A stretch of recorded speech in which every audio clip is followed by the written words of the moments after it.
और तमाम चीज़ें हुई, जलाकर मार दिया जा रहा है। रेप होता है, रेप करने के बाद जब महिला जाती है रेप होने के बाद थाने में मामला कराने के लिए, तो मामला करके जब आती है वापस तो दोबारा उसके संग रेप किया जाता है और फिर वो अपने आप को जिंदा जला लेती है। लोगों को डराया जाए। अब उनके कैडर जो हैं झंडा लगाते हैं और बगल में बीजेपी वाले को बोलते हैं कि आज रात तिरे खेला होगा, मतलब आज रात को खेला होगा, मतलब आज रात को आपके घर पे हमला होगा, आपको मारा जाएगा, पीटा जाएगा। देखिए, बंगाल ने बगावत कर दी है ममता बनर्जी के खिलाफ।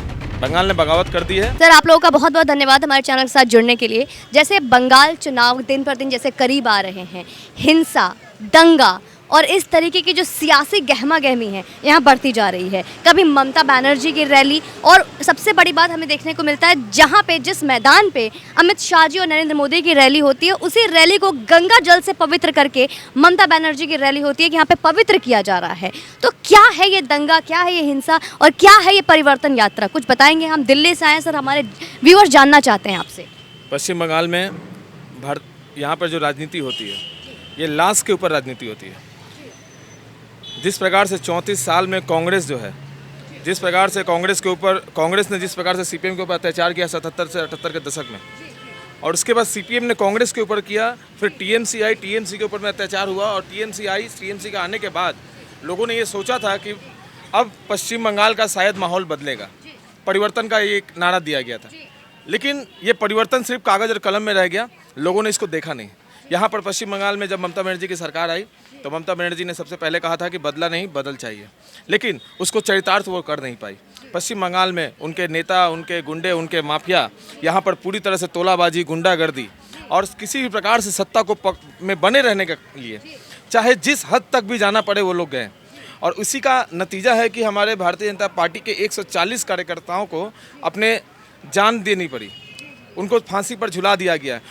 और वो ज़्यादातर लोग हमारे ग्रामीण क्षेत्र से थे, और जिसका एक इफेक्ट पड़ा और 18 सीट हम ग्रामीण इलाके से जीत कर आए। सबसे ज़्यादा अत्याचार पश्चिम बंगाल में ग्रामीण इलाकों में होता है, जहाँ पर मीडिया का कैमरा और ये बुद्धिजीवी जो हैं उन लोगों की नज़र नहीं पड़ती और पुलिस प्रशासन वहाँ तक नहीं पहुँच पाती। ये दीदी का खेला होबे होता है, ये खेला होबे का क्या है, कुछ आप बताएंगे? देखिए, ये खेला होबे ये शब्द बहुत एक कॉमन शब्द है, ठीक है। ये पश्चिम बंगाल में एक प्रचलित शब्द है। ये बस एक अब इससे एक डबल मीनिंग का वो किया जा रहा है, लोगों को टेरराइज करने के लिए, लोगों को डराने के लिए किया जा रहा है कि लोगों को डराया जाए। अब उनके कैडर जो हैं झंडा लगाते हैं और बगल में बीजेपी वाले को बोलते हैं कि आज रात तिरे खेला होगा, मतलब आज रात को खेला होगा, मतलब आज रात को आपके घर पे हमला होगा, आपको मारा जाएगा, पीटा जाएगा। तो ये खेला शब्द का जो डबल मीनिंग है, उसका उपयोग जो है टेरर पैदा करने के लिए विरोधियों के ऊपर में तृणमूल कांग्रेस कर रही है। तृणमूल कांग्रेस की जो सुप्रीमो है ममता बनर्जी, वो तो कहती हैं बीजेपी गुंडागर्दी करवाती है। जितने भी कार्यकर्ता अभी मरे हैं, जिन्हें कि हम जानते हैं कि वो बीजेपी कार्यकर्ता है, लेकिन वो ना ही वो बीजेपी कार्यकर्ता को मानती हैं और कहती है बीजेपी खुद करवा रही है। देखिए, ऐसा है कि भारतीय जनता पार्टी अगर गुंडागर्दी करना चाहती तो शायद हम बहुत पहले यहाँ पर अपने संविधान का इस्तेमाल करते हुए हम लोग राष्ट्रपति शासन भी कर सकते थे, और भारतीय जनता पार्टी कभी भी अपने क्षमता और अपनी ताकत का दुरुपयोग नहीं करती। हम अपने कैडर्स को विचारधारा के ताकत पर अपने संग जोड़ते हैं, और ना ही हमारी गुंडागर्दी में हमारा भरोसा है और ना हम उस रास्ते में चलते हैं। हमारे कैडर बहुत ही शिक्षित और बहुत ही संयमित तरीके से चलते हैं। हमने कभी भी तृणमूल कांग्रेस के किसी भी प्रवचना में हम लोगों को पाँव नहीं दिया। हम हमेशा संगठित होकर हमने इस संविधान को ध्यान में रखते हुए, भारत के संविधान को और पार्टी के गाइडलाइन को मानते हुए हमने काम किया है। तृणमूल कांग्रेस का ये जो आरोप है कि हमारे कैडर जो है गुंडागर्दी करते हैं, ऐसा बिल्कुल भी नहीं है। ये पूरी तरह से निराधार है, पूरी तरह से गलत है। लेकिन ममता बनर्जी तो प्रधानमंत्री बनना चाहती हैं, और वो चाहती हैं कि यहाँ का मुख्यमंत्री उनके भाईपो अभिषेक बनर्जी को बनाया जाए। आप लोग को मुख्यमंत्री रास नहीं आ रही, वो प्रधानमंत्री बनती हैं तो क्या होगा? देखिए, ममता बनर्जी को एज ए CM लोगों ने चॉइस किया था, ये नो डाउट। ये 2011 के चुनाव के पहले जो ममता बनर्जी को बंगाल के लोगों ने देखा था, चुनाव में जीतने के बाद, सरकार में आने के बाद वही ममता बनर्जी का रूप अलग हो गया। आज चीफ मिनिस्टर के हिसाब से उनके काम को हम लोगों ने देखा है 10 वर्षों में।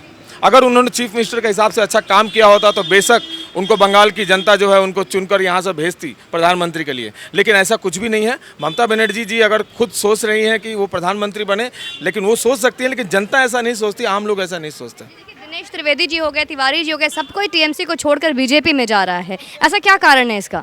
देखिए ये तो फेलियर है तृणमूल कांग्रेस का, कि तृणमूल कांग्रेस के जो नेता जो हैं, जो उनके साथ उनके उस संगठन के उत्पत्ति से लेकर आज तक जो बने हुए थे, उनको भी अपने दल पे और उनके नेताओं पे भरोसा नहीं रहा। अब वो भी सोच रहे हैं कि भारतीय जनता पार्टी ही कुछ भला कर सकती है। तो ये तो उनकी विफलता है। ये हमारी सफलता है कि लोग हमारे पास आ रहे हैं, हमसे जुड़ रहे हैं, उनको हमसे अपेक्षाएं हैं कि हम कुछ आगे कर सकते हैं बंगाल के लिए।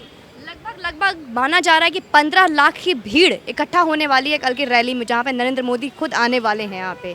तो क्या ये एक ऐतिहासिक रैली होगी? क्या ये गेम चेंजर साबित हो सकता है ये रैली? देखिए, बंगाल ने बगावत कर दी है ममता बनर्जी के खिलाफ।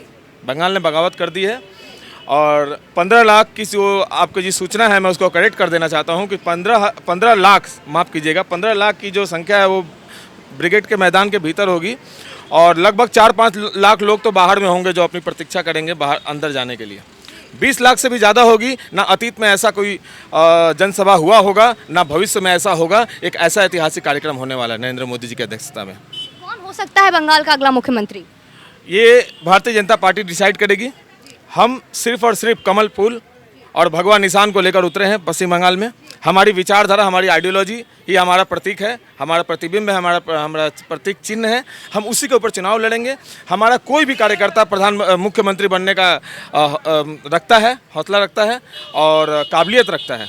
पार्टी जिसको भी डिसाइड करेगी, पूरी संगठन उसको समर्थन करेगी और हम सब लोग उसको मान लेंगे। बीजेपी पे भरोसा कैसे करें? बीजेपी तो बंगाल में कभी आई नहीं है। जिस तरह से जन जहाँ पे जन माटी मानुस की बात होती है, जन को जितने करीब से ममता बनर्जी बीइंग अ बंगाली वो समझती हैं, क्योंकि वो तो साफ साफ बोलती हैं कि ये गुजराती नहीं आना चाहिए, ये बीजेपी बाहरी है, ये सबसे बाहरी है इनके लिए। तो बाहरी को बोलती हैं वो, तो बीजेपी बाहरी है।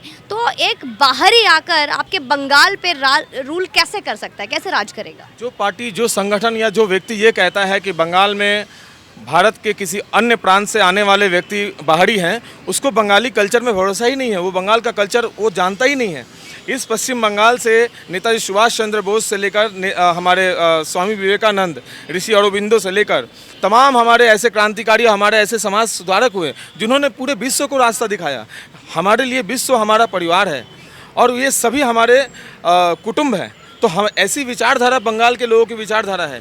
ये जो दिखाया जा रहा है ये बंगाल की कल्चर या संस्कृति नहीं हो सकती। और एक बात मैं बता दे रहा हूँ कि भारतीय जनता पार्टी जिस प्रकार से पूरे भारतवर्ष में अनेक राज्यों में शासन चला रही है और जिस प्रकार से चला रही है, ये लोगों को दिख रहा है।